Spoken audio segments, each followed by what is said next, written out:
Good morning बच्चों। आज हम लोग पढ़ने जा रहे हैं डाइजेशन इन ह्यूमन बींग्स। हम लोग क्या पढ़ेंगे आज हम लोग पढ़ेंगे डाइजेशन इन ह्यूमन बींग्स। जैसे कि हमने पिछले लेक्चर में बताया था कि जो हेटरोट्रॉपिक होते हैं उनमें 3 मोड्स ऑफ न्यूट्रिशन पाए जाते हैं। Number first holozoic, number second saprophytic और नंबर थर्ड इज पैरासाइटिक। तो ह्यूमन बींग्स में क्या होते हैं? ह्यूमन बींग्स में होते हैं होलोजोइक न्यूट्रिशन। दैट मीन्स क्या भैया, ह्यूमन बींग्स जो भी फूड इंटेक करेगा वो सॉलिड फॉर्म में इंटेक करेगा, देन जाकर उसका डाइजेशन होगा। तो एक क्वेश्चन आता है कि भैया होलोजिक न्यूट्रिशन जो होता है उसमें कितना स्टेप होता है? तो होलोजिक न्यूट्रिशन में टोटल 5 स्टेप होता है। फर्स्ट होता है इंजेशन, सेकंड होता है डाइजेशन, थर्ड होता है आपको एब्जॉर्प्शन, फोर्थ होता है एसिमिलेशन एंड लास्ट वन होता है इजेशन। एक एक करके हम लोग जानेंगे कि ये सब होता क्या है। होलोजिक न्यूट्रिशन में 5 स्टेप होता है। फर्स्ट होता है इंजेशन। आप लोग जो खाना खाते हो, इंटेक ऑफ फूड, इस प्रोसेस का क्या कहा जाता है? इंजेशन कहा जाता है। Intake of food is called ingestion. अच्छा, आप लोग जो भी फूड खाओगे क्या वो फूड डाइजेस्ट होगा आपके बॉडी में जाके? डाइजेशन मतलब क्या होना कि जो भी फूड आप खाए उस फूड का ब्रेक डाउन होना। तो फूड का ब्रेक डाउन होना इसी क्या कहते हैं? डाइजेशन कहते हैं। थर्ड होता है एब्जॉर्प्शन। अब आप जो खाना खाए उसका डाइजेशन हो गया, मतलब वो खाना स्मॉल फॉर्म में टूट गया। अब उस खाना को आपका सेल एब्जॉर्ब भी तो करेगा। तो जो भी डाइजेस्टेड फूड होता है उसको एब्जॉर्ब करना क्या होता है भैया? एब्जॉर्प्शन कराता है। और नंबर 4 होता है एसिमिलेशन। एसिमिलेशन क्या होता है कि आप जो भी फूड एब्जॉर्ब किए हो, एब्जॉर्ब आप कौन सा फूड किए हो? डाइजेस्टेड फूड आप एब्जॉर्ब किए हो, तो उस फूड को आप अपने मेटाबॉलिक एक्टिविटी के लिए यूज करना, means utilization of digested food, it is called assimilation. और लास्ट वन आता है इजेशन। जो भी फीकल मटेरियल बच जाते हैं या जो भी अनडाइजेस्टेड फूड बच जाते हैं हमारे शरीर में, जो कि हमारे लिए हार्मफुल होते हैं, उसको बॉडी से रिमूव करना, वो होता है क्या? इजेशन होता है। तो नॉर्मली यहाँ से क्वेश्चन बन जाता है कि भैया होलोजिक न्यूट्रिशन कितने स्टेप में होता है? तो होलोजिक न्यूट्रिशन 5 स्टेप में होता है। Ingestion, digestion, absorption, assimilation and last one is egestion. इतना समझ में आया? चलो, समझ में आ गया, कोई दिक्कत नहीं होगा। अब हम लोग बेसिकली पढ़ते हैं कि भैया डाइजेशन क्या होता है। डाइजेशन क्या होता है? देखो, डाइजेशन कुछ भी नहीं होता है। अगर आपको हम कहें कि आप जो भी रोटी चावल खाते हो, क्या आप उसे बिना तोड़े अगर अपने पेट में ले जाओगे, क्या आपका शरीर उसको एब्जॉर्ब कर पाएगा? तो भैया नहीं कर पाएगा। क्यों नहीं कर पाएगा? एक तो सेल इतना छोटा होता है कि उसको हम देख नहीं पाते, और सेल एक छोटा सा, मतलब सेल बहुत छोटा होता है, उसके अंदर आप लोग रोटी चावल को एब्जॉर्ब नहीं कर पाओगे। एब्जॉर्ब कब करेगा? जब वो बहुत ही छोटे फॉर्म में, सिंपल फॉर्म में टूट जाएगा तब। कहने का मतलब, आप जो भी खाना खाते हो उस खाना को स्मॉल फॉर्म में टूटना, तोड़ना, ब्रेक डाउन करना ही क्या कराता है? डाइजेशन कराता है, ताकि जो भी खाना हम खाए उसको हमारा सेल एब्जॉर्ब कर सके फॉर द एनर्जी प्रोडक्शन या for the utilization of energy. समझ में आ जाइए? तो आप इसको डिफाइन कैसे कीजिएगा? Break down of complex food into simple absorbable form is called digestion. Digestion क्या होता है? यहाँ लिखिएगा नहीं, सिंपल सुन लीजिए। डाइजेशन होता है break down of complex food into simple absorbable form is called digestion. जो भी आप फूड खाते हो, कॉम्प्लेक्स फूड खाते हो, उसको इतना छोटा फॉर्म में, इतना महीन आप फॉर्म में उसको तोड़ देते हो ताकि वो हमारे शरीर में एब्जॉर्ब हो सके, इसी क्या बोलते हैं भैया? डाइजेशन बोलते हैं। क्या बोलते हैं? डाइजेशन बोलते हैं। अब सुनो, ह्यूमन बींग्स में जो डाइजेशन होता है ये कैसे होता है? ह्यूमन बींग्स में, यानी कि जो मानव होते हैं, मानव में जो डाइजेशन होगा वो कैसे होगा? चलो सुनते हैं ध्यान से। ह्यूमन बींग्स में जो डाइजेशन होता है, या आप लोग कह सकते हो डाइजेस्टिव सिस्टम जो होता है वो कैसे काम करता है? डाइजेस्टिव सिस्टम कैसे काम करता है ह्यूमन बींग्स में? तो इसमें 2 चीज़ पार्टिसिपेट करेगा। ह्यूमन के डाइजेस्टिव सिस्टम में 2 चीज़ पार्टिसिपेट करेगा। पहला होता है एलिमेंट्री कैनाल। पहला क्या होगा? Alimentary canal. फर्स्ट क्या होता है बच्चों? फर्स्ट होता है एलिमेंट्री कैनाल, और सेकेंड होता है आपको एसोसिएटेड। क्या होता है? Associated digestive gland. क्या होता है? Associated digestive gland. अब सुनना ध्यान से, ये होता क्या है? हम क्या बोले कि जो भी ह्यूमन डाइजेस्टिव सिस्टम होगा उसमें 2 चीज़ आपस में आके काम करेगा, तब जाके ह्यूमन के अंदर, मानव के अंदर खाना का डाइजेशन हो पाएगा। उसके लिए चाहिए एक एलिमेंट्री कैनाल, दूसरा चाहिए एसोसिएटेड डाइजेस्टिव ग्लैंड। अब एलिमेंट्री कैनाल क्या होता है? एलिमेंट्री कैनाल एक ट्यूब लाइक स्ट्रक्चर होता है। क्या होता है? एक ट्यूब लाइक स्ट्रक्चर होता है जो आपका माउथ टू एनस तक एक्सटेंड होता है। कहाँ तक होता है? माउथ टू एनस तक जो आपको एक्सटेंड रहता है। तो एलिमेंट्री कैनाल कुछ नहीं, मतलब कुछ है भी नहीं। एलिमेंट्री कैनाल सिंपल क्या भैया, एक ट्यूब लाइक स्ट्रक्चर है जो कहाँ से कहाँ होता है? माउथ टू एनस होता है, यही होता है एलिमेंट्री कैनाल। अब इसका कंपोनेंट क्या क्या होता है सुनिएगा। माउथ हो गया, उसके बाद क्या होता है? इसोफेगस होता है। क्या होता है? इसोफेगस होता है। उसके बाद क्या आता है भैया? स्टोमक होता है। क्या आता है? स्टोमक आता है। उसके बाद आता है स्मॉल इंटेस्टाइन SI, फिर आपको आता है लार्ज इंटेस्टाइन, और फिर लार्ज इंटेस्टाइन ये एनस के फॉर्म में बाहर निकल जाता है। तो ह्यूमन डाइजेस्टिव सिस्टम खाना को पचाने के लिए एक चाहिए पाथ, उस पाथ को आप लोग बेसिकली कह सकते हो एलिमेंट्री कैनाल। ये होता है क्या है? ट्यूब लाइक स्ट्रक्चर होता है, माउथ टू एनस ये एक्सटेंड क्या रहता है। अब इसका कंपोनेंट क्या है? तो कंपोनेंट भैया इसका 5 कंपोनेंट आते हैं। पहला आता है mouth, oesophagus, stomach, small intestine, large intestine, anus. इसका मतलब आप खाना माउथ के थ्रू आप इंटेक करोगे, इसोफेगस, स्टोमक, SI, LI में जाके वो डाइजेशन होगा, फिर LI के थ्रू, एनस के थ्रू जो भी अनडाइजेस्टेड फूड पार्टिकल उसको बॉडी से बाहर निकाल दिया जाएगा। चलो ये तो समझ गए कि भैया ये पाथ हुआ, यहाँ खाना डाइजेशन हुआ, ये बात समझ में आ गया। अब एसोसिएटेड डाइजेस्टिव ग्लैंड क्या होता है, सुनना ध्यान से। ये माउथ, इसोफेगस, स्टोमक, SI और LI यानी कि स्मॉल इंटेस्टाइन, लार्ज इंटेस्टाइन, खाना को सिर्फ यही डाइजेशन नहीं करता है। कुछ ग्लैंड होते हैं जो अपने द्वारा बहुत सारे एंजाइम का सिक्रेशन करते हैं, जो जाके खाना में प्रेजेंट जो भी विटामिन, प्रोटीन्स, कार्बोहाइड्रेट्स, ग्लूकोज वगैरह होते हैं उसे तोड़ने का काम करते हैं। तब जाके खाना तब जाके खाना बहुत ही सिंपल फॉर्म में टूट जाता है। इसका मतलब क्या? खाना जो भी हम खाएंगे उसमें बहुत सारे एंजाइम आएंगे, खाना को ब्रेक डाउन करेंगे उसके सिंपल फॉर्म में। उसके लिए हमको चाहिए डाइजेस्टिव ग्लैंड का सहायता, उसका मदद चाहिए। तो इसमें क्या होता है भैया, पहले आता है सैलिवरी ग्लैंड। क्या आता है? Salivary gland. इसको बढ़िया से पढ़ेंगे डिटेल में, अभी हड़बड़ाना नहीं है, सिर्फ जान लो क्या क्या होता है। पहला होता है सैलिवरी ग्लैंड, फिर आता है क्या आपको? Gastric gland. क्या आता है फिर? Gastric gland. उसके बाद नंबर 3 आता है आपका लीवर। क्या आता है? लीवर। फिर आता है पेनक्रियाज। क्या आता है भैया? पेनक्रियाज। एंड लास्ट आता है इंटेस्टाइनल ग्लैंड। क्या आता है? Intestinal gland. तो ह्यूमन डाइजेस्टिव सिस्टम जो होता है उसमें 2 चीज़ एक्ट करता है, एलिमेंट्री कैनाल और एसोसिएटेड डाइजेस्टिव ग्लैंड। ये जो ग्लैंड होते हैं ये पांचों क्या है भैया? ग्लैंड है। ये ग्लैंड खाना को डाइजेस्ट करने में हेल्प करते हैं, उसके साथ एसोसिएट रहते हैं। That's why they are calling it associated digestive gland. कोई दिक्कत? चलो आगे पढ़ते हैं। अब ये हो गया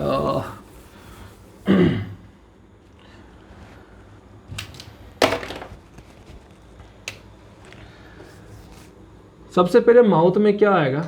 एलिमेंट्री कैनाल का हम पढ़ते हैं माउथ। माउथ में क्या आप लोग खाना को इंटेक करते हो? क्या आप लोग बोल सकते हो इंटेक को फूड किसके द्वारा होता है भैया? माउथ के द्वारा होता है। माउथ में फिर आता है तित। तित क्या करता है? आप जो भी खाना खाओगे उस खाना को च्यूइंग प्लस मतलब उसको पीसने में, उसको चबाने में हेल्प करता है कौन? तित। तो तित chewing plus grinding of food में काम करता है। क्या करता है? च्यूइंग करेगा, उसको ग्राइंडिंग मतलब उसको ग्राइंड करेगा। इसके बाद क्या आता है हमारा? टंग आता है। क्या आता है? टंग आता है। टंग सुनो क्या करता है। पहली बात, आप जो भी खाना खा रहे हो क्या उस खाना का टेस्ट करता है टंग कि भैया खाना कैसा है, स्वीट है कि सॉर है कि तीता है कि बिटर है। तो ये सब टेस्टिंग करने का काम किसका होता है? टंग का होता है। दूसरा बात, आपका खाना, चलो इतना ये तीनों समझ में आ गया कि भैया माउथ क्या करेगा? खाना को इंटेक करेगा। तित क्या करेगा? खाना जो भी खाना खाएगा उसको तोड़ेगा और उसको पीसेगा। और टंग क्या करेगा? खाना का टेस्ट करेगा। अब सुनना ध्यान से, हमारे जो माउथ होते हैं, ह्यूमन बींग्स का जो माउथ होता है वहाँ पे 3 पेयर्स यानी कि टोटल कितना? 6 सैलिवरी ग्लैंड पाया जाता है। क्या पाया जाता है? 6 सैलिवरी ग्लैंड पाया जाता है। अब सुनना ध्यान से, ये सैलिवरी ग्लैंड होता है क्या है? सैलिवरी ग्लैंड सलाइवा का सिक्रेशन करता है। सैलिवरी ग्लैंड किसका सिक्रेशन करता है? सलाइवरी ग्लैंड सलाइवा का सिक्रेशन करता है। सलाइवा यानी कि लार। क्या हो गया? थूक जिसको कहते हैं, इसको लार कहते हैं ना कि मिठाई को देख के मुंह में पानी आ जाना। जो पानी आया ना उसी क्या बोलते हैं? सलाइवा बोलते हैं। ये सलाइवा कौन निकालेगा? ये सलाइवा सैलिवरी ग्लैंड सिक्रेशन करेगा।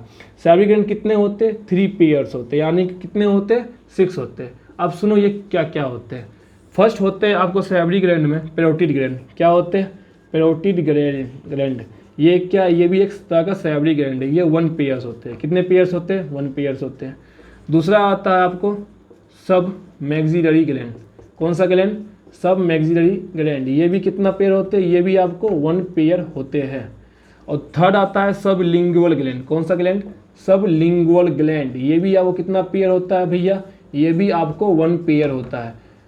इसका मतलब 3 पेयर सैवरी ग्लैंड होते हैं, और ये कहाँ होते हैं भैया, माउथ में प्रेजेंट होते हैं। इसका काम क्या होता है, इसका काम होता है सलाइवा का सिक्रेशन करना, क्या करना, सिक्रेशन करना। अब ध्यान से सुनना, तीनों का लोकेशन क्या है, क्वेश्चन यहाँ से हालांकि नहीं बनता है, अगर लोकेशन पूछ दिया हो तो आपको पता होना चाहिए। ये जो पैरोटिड ग्लैंड होगा, ये जो पैरोटिड ग्लैंड आपको रहेगा, ये आपको कहाँ पर रहेगा, ये आपको रहेगा ईयर के नीचे, बिलो द ईयर, कहाँ रहेगा, बिलो द ईयर, दोनों कान के नीचे होता है, मतलब इस एरिया में रहता है। ये जो सब मैक्सिलरी ग्लैंड होता है, ये कहाँ रहता है, ये आपको रहता है जाव के नीचे, जो जबड़ा होता है, जबड़ा के नीचे होता है सब मैक्सिलरी ग्लैंड। एक होता है सब लिंगुअल ग्लैंड, ये होता है टंग के नीचे, बिलो दी टंग, ये कहाँ होता है, बिलो दी टंग, जीभ के नीचे होता है। अगर आप लोग ध्यान में, आप लोग मिरर से जाओ और ध्यान से देखना, जीभ ऊंचा करके, ऊपर करके, तो आपको जो है ना वहाँ से एक डक्ट दिखाई पड़ेगा जहाँ से पानी निकल रहा होता है। वो पानी बेसिकली होता है क्या है, सलाइवा होता है, क्या होता है, सलाइवा होता है। तो ये बात समझ में आया, हाँ या ना, तो समझ आ गया होगा।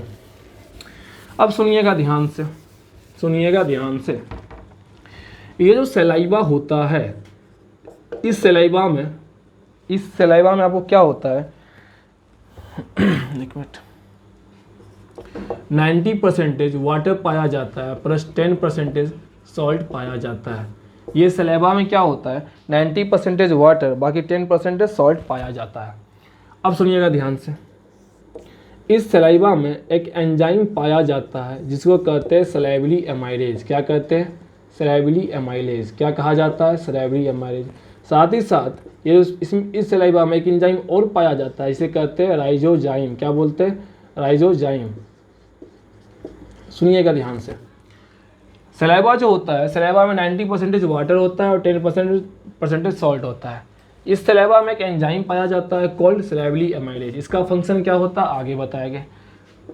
अच्छा, जैसे हम लोग कभी कतार क्या होता है, कभी कतार हम लोग को चोट लग जाता है, गिर जाते हैं, क्या हम लोग डिटोल से अपने घाव को, वाउंड को जो होता है उसको साफ करते हैं। साफ क्यों करते हैं, क्योंकि वहाँ पे जो भी बैक्टीरिया वायरस जो पनपेगा वो किल हो सके। तो ये जो सलाइवा होता है ये भी एंटीसेप्टिक होता है, क्या होता है भैया, एंटीसेप्टिक की नेचर होता है। जैसे डिटोल हमारा क्या होता है, एंटीसेप्टिक नेचर का होता है ना, कि भैया उसको अगर कटी जगह पर लगा लो तो जो भी बैक्टीरिया वायरस जो वहाँ पे वो सब किल हो जाएगा, मर जाएगा। तो ये सलाइवा भी एंटीसेप्टिक नेचर काम करता है। कैसे काम करता है, सुनना ध्यान से। जो भी कैटल्स होते हैं, गाय होते हैं, बकरी होते हैं, या जो भी जानवर होते हैं, जब उनको कहीं कट लग जाता है तो वो क्या करते हैं, अपने जीभ से अपने घाव को चाटते रहते हैं। दरअसल वो करते क्या, अब उनको तो कोई डॉक्टर मरहम पट्टी करने के लिए जाएगा नहीं, तो जहाँ उनको कट लग जाता है वो अपन जीभ से चाटते रहते हैं। और माउथ में क्या होता है, एनिमल्स को माउथ में होता है सैवरी ग्लैंड, वो क्या करेंगे, सलाइवा का सिक्रेशन करेंगे। तो वो अपने जो घाव होता है वहाँ पे सलाइवा का वहाँ पे चाटते रहते हैं, जिससे क्या होता है कि सलाइवा घाव पे पड़ते रहता है। अब सलाइवा में क्या है, राइजोजाइम एंजाइम में, ये क्या करेगा, उस घाव को ठीक कर देगा। दैट्स वाई हम लोग बोलते हैं कि जो सलाइवा होता है एंटीसेप्टिक की नेचर होता है। ये बात समझ में आया, आ गया। अब सुनना ध्यान से, आपका टंग क्या करता है, TONGU टंग। अब सुनना क्या करता है, आप जो भी फूड खाओगे उस फूड में, आप जो भी फूड खाओगे वो माउथ में गया, माउथ यानी कि बक्कल कैविटी में गया। उसके बाद आपके माउथ, जैसे ही आप फूड अपने अंदर डालोगे, माउथ के अंदर डालोगे, तो फूड जो होगा, जो हमारा सैवरी ग्लैंड होगा वो एक्टिव होगा और सलाइवा का सिक्रेशन करेगा। ये सलाइवा आ जाएगा माउथ में। अब टंग क्या करेगा, फूड को सलाइवा के साथ मिक्सअप करेगा। जब मिक्सअप कर देगा तो फूड क्या हो जाएगा, गीला हो जाएगा, स्लिपली नेचर का हो जाएगा, और फूड जो है जल्दी से टूट जाएगा। जब भी हम लोग फूड इंटेक करते हैं तो हमारा फूड के साथ सलाइवा मिक्स हो जाता है, और उसको मिक्स करने का काम कौन करता है, टंग करता है। तो टंग क्या करता है, फूड को रोटेट करता है। रोटेट यानी कि फूड को क्या करेगा, आपको सलाइवा के साथ मिक्सअप करने का काम करता है। ये उसका दूसरा फंक्शन। पहला फंक्शन क्या, टंग टेस्टिंग करने का काम करता है। अब तीसरा क्या होता है, अब जो भी खाना मुंह में मतलब लाते हो वो सलाइवा के साथ मिक्स होके फिर जो खाना जो आप लोग चबाते हो उसको अंदर की ओर निगलते हो ना, तो पुशिंग अंदर की ओर निगलने में कौन हेल्प करता है, अंदर की ओर निगलने में हेल्प करता है हमारा टंग। तो टंग क्या करता है, pushing the food inside the buccal cavity, buccal cavity के अंदर फूड पुशिंग करने में हेल्प करता है। इतना समझ में आ गया, आ गया। चलो अब सुनना ध्यान से, माउथ में जो फूड का फॉर्म बनता है, फूड माउथ में जो फूड होता है, जो सैलिवा के साथ जो मिक्स हो जाता है, जो गीला गीला बाद में टूट के बन जाता है, इस फॉर्म को कहते हैं, क्या कहते हैं, बोलस। क्या कहा जाता है, बोलस कहा जाता है। तो बोलस कुछ भी नहीं है, form of food present in mouth is called bolus. अब क्या होगा, फूड माउथ से होते हुए कहाँ आएगा, आपको ईसोफेगस में आएगा। कहाँ आएगा, ईसोफेगस में आएगा। कहाँ आएगा, ईसोफेगस में आएगा। ईसोफेगस को क्या बोलते हैं भैया, फूड पाइप बोलते हैं। क्या बोलते हैं, फूड पाइप बोलते हैं। यहाँ ध्यान से समझना, मान के चलो ये क्या हो गया भैया, ये क्या हो गया आपका, माउथ हो गया। क्या हो गया, माउथ हो गया, ये टंग हो गया। तो अब जो भी खाना खाओगे, ये खाना जो माउथ में प्रेजेंट होगा, इसको क्या बोलोगे, इसको बोलोगे आप बोलस।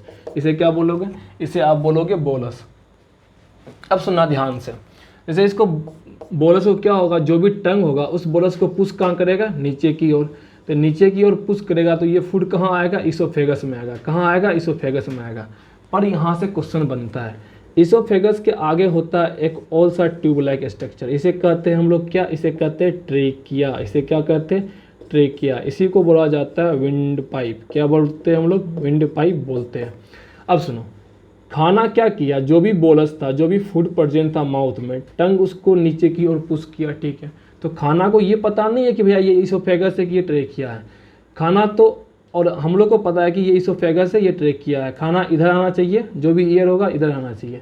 अब खाना इधर आया तो ठीक है, अगर गलती से भी खाना ट्रेकिया में आ जाएगा तो ट्रेकिया आगे जाके लंग्स बनाता है। क्या बनाता है आगे जाके ट्रेकिया, आगे जाके ट्रेकिया लंग्स में कन्वर्ट हो जाता है। तो जो भी फूड अगर ट्रेकिया में आ गया तो वो कहाँ जाएगा, लंग्स में जाएगा, और इससे सीवियर ऑपरेशन हो सकता है, तब जाके खाना मतलब इलाज होगा।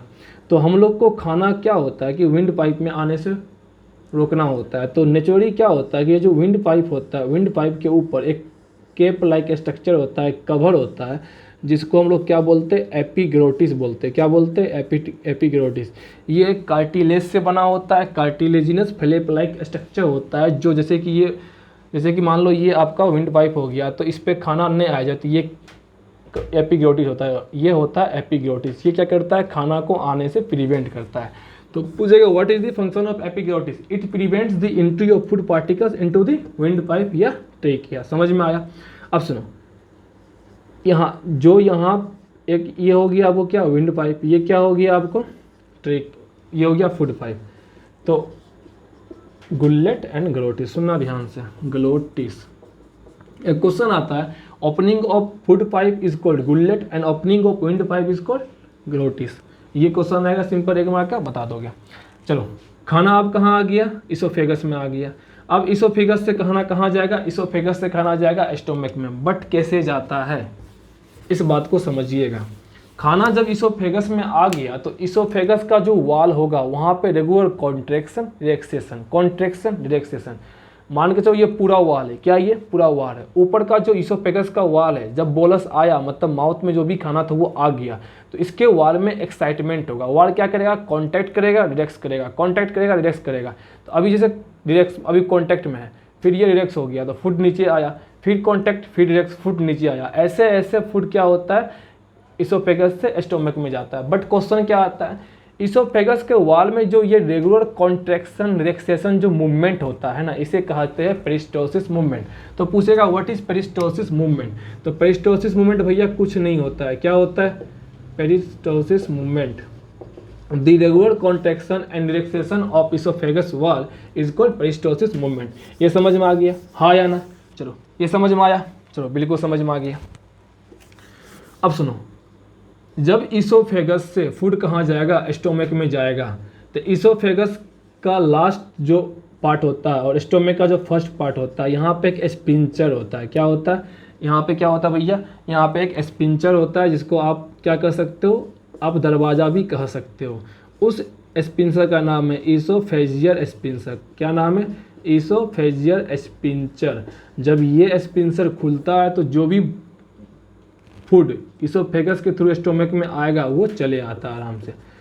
तो आपके बोलस जो होता है वो माउथ से कहाँ आता है, ईसोफेगस में। ईसोफेगस में पेरिस्टोसिस मूवमेंट होता है, उसके थ्रू वो खाना कहाँ जाएगा, स्टोमक में जाएगा। कहाँ जाएगा? स्टोमक में जाएगा। बट वहाँ पे एक दरवाज़ा होता है, एक वाल होता है, एक स्पिंसर होता है, उसे क्या कहते हैं हम लोग? Oesophageal Spencer. ये कहाँ प्रेजेंट होता है? Present between oesophagus and stomach. Oesophagus और स्टोमक के बीच में ये प्रेजेंट होता है। कोई दिक्कत? चलो अब सुनना ध्यान से। अच्छा, हम अभी जस्ट क्या कहे थे कि जो सलाइवा होता है, सलाइवा में क्या होता है कि एंजाइम पाया जाता है कॉल्ड सलाइवरी अमाइलेज। अब सुनिएगा ध्यान से, आप लोग जो भी खाना खाते हो उस खाना में कार्बोहाइड्रेट्स होता है, बिल्कुल होता है। तो स्टार्च क्या है? एक तरह का कार्बोहाइड्रेट ही है।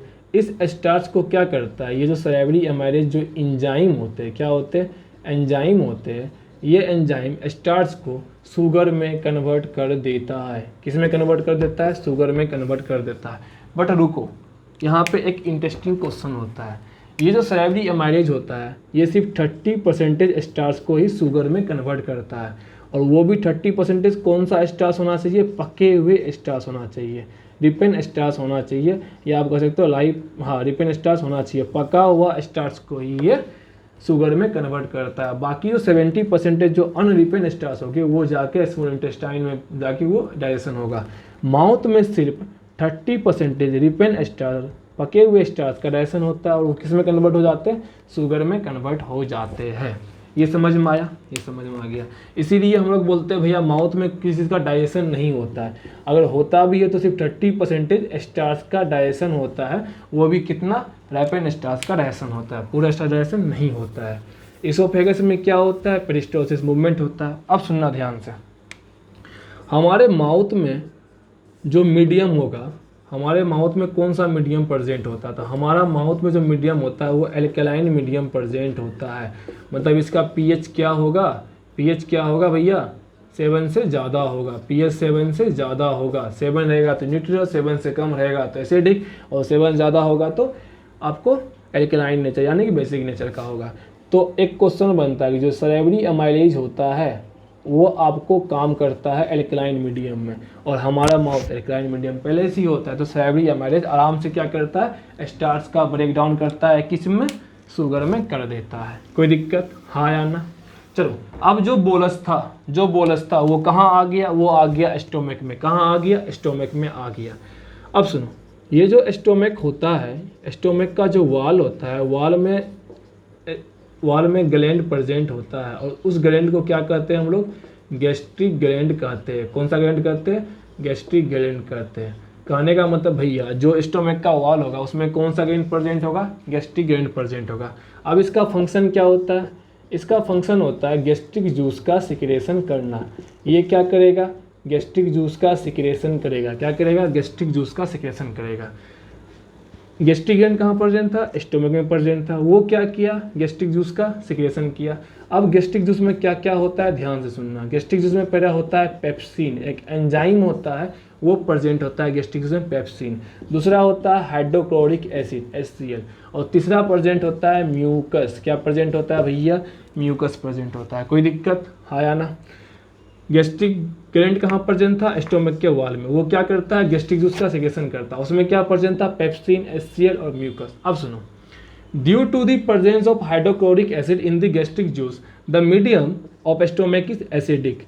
मतलब गैस्ट्रिक जूस में क्या प्रेजेंट है? HCl प्रेजेंट है। तो HCl होता है स्ट्रॉन्ग एसिड। क्या होता है भैया? स्ट्रॉन्ग एसिड होता है। तो जहाँ एसिड रहेगा वो मीडियम भी कैसा हो जाएगा? एसिडिक मीडियम हो जाएगा। तो आपसे क्वेश्चन पूछेगा भैया स्टोमक में कैसा मीडियम होता है? तो स्टोमक में एसिडिक मीडियम होता है। ये बात समझ में आया? हाँ या ना? बोल लो। ये समझ में आया? चलो अब सुनना ध्यान से। गैस्ट्रिक जूस में पहला क्या होता है? पेप्सिन होता है। ये पेप्सिन क्या करता है? सुनना ध्यान से। ये पेप्सिन प्रोटीन को तोड़ देगा पेप्टोन में। किस में तोड़ेगा? पेप्टोन में तोड़ेगा। ये पेप्सिन एक एंजाइम होता है जो प्रोटीन का ब्रेक डाउन करेगा पेप्टोन में। ये समझ में आ गया? समझ में आ गया। दूसरा क्या था भैया? दूसरा था HCl। HCl क्या करेगा? सुनो ध्यान से। आप जो भी खाना खाते हो उसमें बहुत सारे बैक्टीरिया, जर्म्स वगैरह होते हैं जिसको हमारा टॉन्सिल किल करता है। बाकी जो भी बैक्टीरिया, वायरस या जो भी जर्म्स वगैरह बच जाते हैं उसको किल कौन करता है? HCl करता है। क्योंकि HCl एसिड है तो यह क्या करेगा? इट किल्स दी जर्म्स या बैक्टीरिया जो भी फूड पे प्रेजेंट होगा। ये बात समझ में आया। दूसरा बात सुनो, ये जो हाइड्रोक्लोरिक एसिड होता है it's max the medium acidic. ये क्या करता है, स्टोमक का मीडियम एसिडिक बनाता है। अब एसिडिक क्यों बनाता है, सुनो, क्योंकि ये जो पेप्सिन होता है, पेप्सिन ये जो काम करता है प्रोटीन को पेप्टोन में कन्वर्ट करता है, ये तभी कर पाएगा जब मीडियम एसिडिक होगा। अगर मीडियम एसिडिक ना होगा तो ये काम नहीं कर पाएगा। तो हाइड्रोक्लोरिक एसिड अभी तक दो काम किया है इसलिए भैया, it kills the bacteria and germs, दूसरा it provides acidic medium for the functioning of pepsin. अगर ये एसिडिक मीडियम प्रोवाइड नहीं करेगा तो पेप्सिन अपना काम नहीं करेगा, और जब पेप्सिन काम नहीं करेगा तो प्रोटीन का डाइजेशन नहीं होगा। समझ में आया?